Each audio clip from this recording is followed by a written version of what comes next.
Dossier libyen. Le Conseil des droits de l'homme de l'ONU charge l'organisation d'enquêter sur les exactions commises en Libye depuis 2016. Ça devient de plus en plus sérieux et intolérable. Le pays du feu Muammar Kadhafi est envahi par toutes les grandes puissances du monde à la recherche du pétrole. Ce pays qui d'ailleurs est cher à l'Afrique reste un grand enlisement de guerre ouverte entre la Turquie, soutenant le régime de Tripoli, et l'Égypte, le parrain du maréchal Haftar.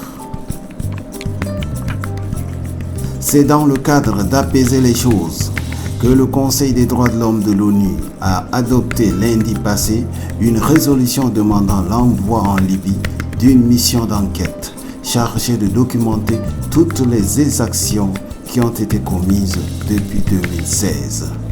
En effet, le projet de résolution avait été déposé en mars pour le groupe des pays africains dans le cadre de la 43e session du Conseil des droits de l'homme, mais les pays n'avaient pas eu la possibilité d'en discuter jusqu'à présent en raison de la pandémie du Covid-19 qui avait obligé l'ONU à suspendre la réunion.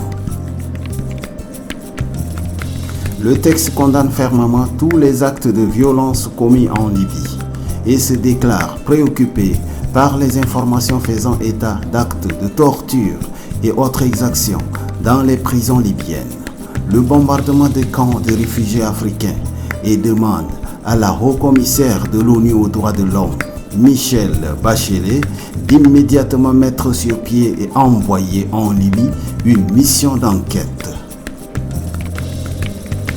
Sur ce dossier, beaucoup des experts se demandent qu'avec le climat de tension de guerre entre les deux camps, à savoir Khalifa Haftar ou Faiz Sarraj, favorisera-t-elle l'enquête des envoyés de l'ONU? Vivement la semaine prochaine. Charlie Logon Média.